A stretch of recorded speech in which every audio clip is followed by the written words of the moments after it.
เฮ้ยเข้ามาฮอดจุดที่มีสปอนเซอร์เข้าแล้วไวๆนี่ทางเวียนเทียนโซเดียกมิวสิกเฟสติวัล 2019 จัดงานเทศกาลครั้งนี้แมนอยู่ที่บึงสารคามอยู่นครหลวงเขานี่เอง หลังโรงงานเบียร์เพิ่งบัตรเพิ่งเริ่มจำหน่ายแล้วอยู่ที่มินิบิ๊กซีทุกสาขาเลย หรือว่าใครอาจจะบทวงบทันกับไปซื้อที่หน้างานเดี๋ยวท้ายคลิปเขาจะมีแจกบาตองรางวัลใหญ่เบิ่งกติกาในท้ายคลิปเข้ามาเข้าเกมกันเลย มากับเกมทวยคำคุณหนึ่งเล่าคุณหนึ่งฟังใครตอบถูกและได้คะแนนสูงสุดขับไปเลย2 บัตร ทีมแรกทีนอีทแมนบีกับโกม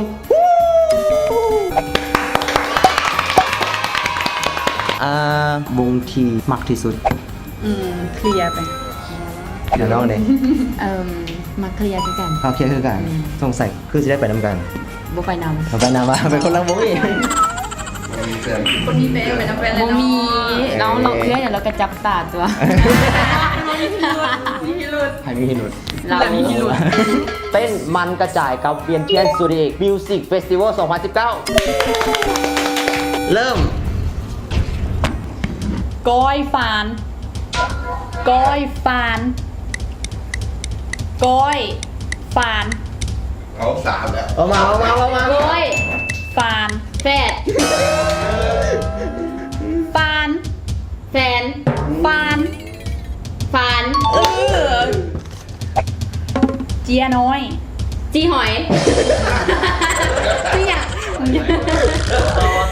เจียน้อยเจียน้อยโทรศัพท์บ๊อบฟรีแมน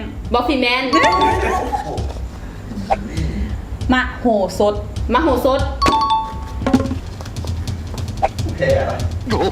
กะลำปี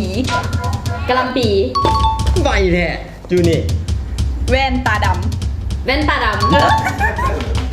ทีพี นี่วะในอีตู ฟังอีตูเก่งอีตู ยุดในอีตูใน เกี่ยวเอาโอ้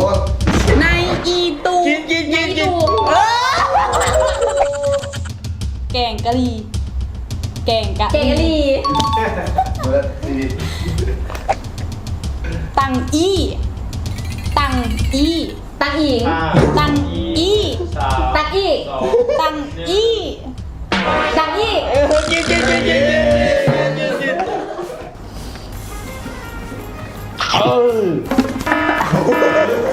ผู้นี้ได้ไป9 คำ 9 คะแนน มักวงไหนเป็นพิเศษอยู่ใน ลาบานูน ศิลปินลาว ศิลปินลาวแบ็กไอ Back Eye แมนกะลาเลย กะลา มักเพลงอย่าง นุ่มกะลาอะไรเพลงอย่างวะกะลา เพลงอย่าง อันนี้อะไรถ้าเธอหลายใจ ได้ป่ะ 4 นาทีเริ่ม 3 2 1 เริ่ม สากเข้าเบื่อสากเข้าเบื่อ ซากเข้าเบื่อ เล็บมือนาง เล็บมือนาง ภาษานี้เกี่ยววะบอมาลุดบอมา เล็บมือนาง เล็บมือนาง หลวงน้ำทา หลวงน้ำทา ดวงซ้ำซ่า หลวงน้ำทา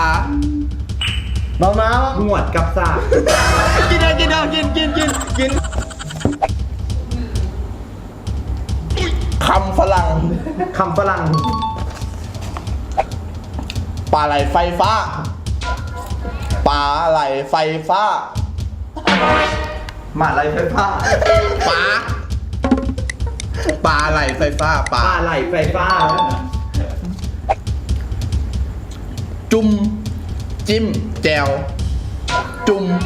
จิ้มแจวจุ่ม สุดสิบแซ่บ จุ่มจิ้มแจวจุ่มจิ้มแจว กินมาที่บ้านแล้วกินเลย ไม่เห็นแพ้ที่นอนเลยยำป่าดูดฝุ่นย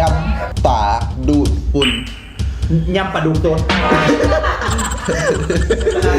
ยำป่าดูดฝุ่น จำป่า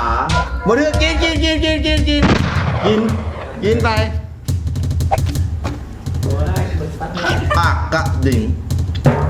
ปากกระดิ่ง 9 8 ป่า 7 ปากกระดิ่ง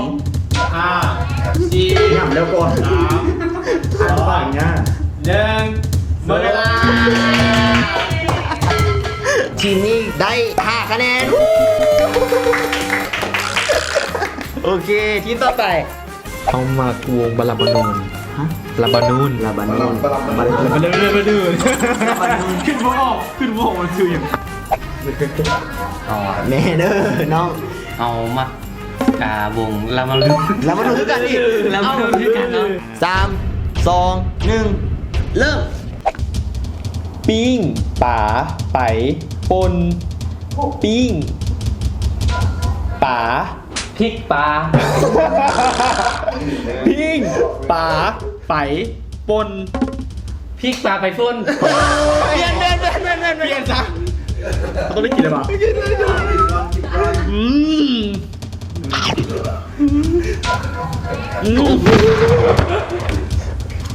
โจโจ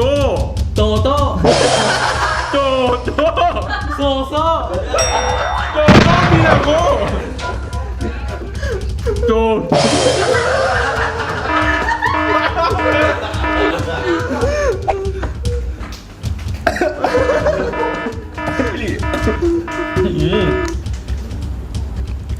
ตูนะตูกะตายตูกะตาย โตะดัง โตกะตายกูแพ้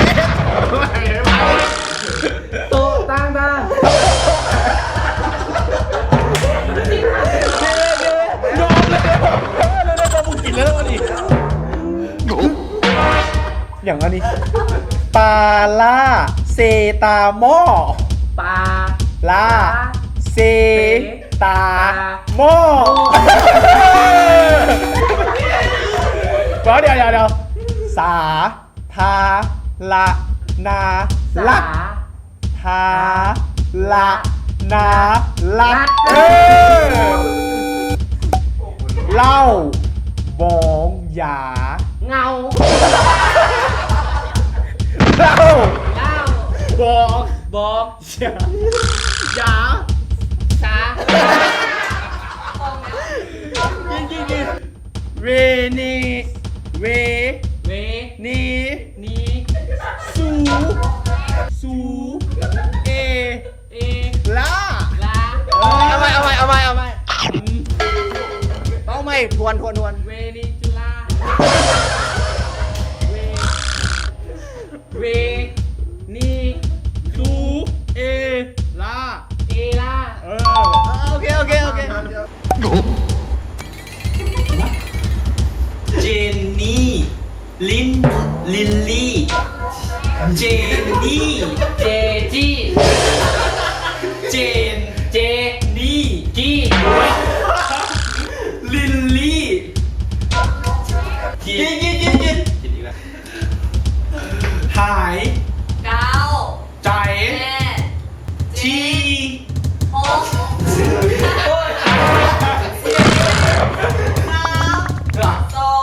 หาย หาย เมื่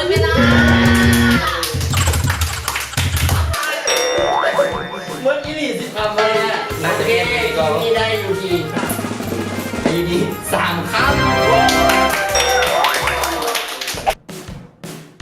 เขาผ่านไปแล้วกับกิจกรรมต้องขอขอบใจผู้สนับสนุนสปอนเซอร์หลักเขาถ้าบ่มีเพิ่นกาเขาบ่ได้จัดกิจกรรมกินเกมเพื่อได้มวนๆจังซี่เนาะแจกบัดนี้นะ กติกาในการแจกโดยการกดไลค์กดแชร์ของคลิปนี้แล้วแท็กหมู่ที่อยากไปนำที่สุดรางวัลทำอิฐ3 บัตรรางวัลที่ 2 บัตรโดยเราจะแจ้งประกาศผลในวันที่ 16 ไวๆนี่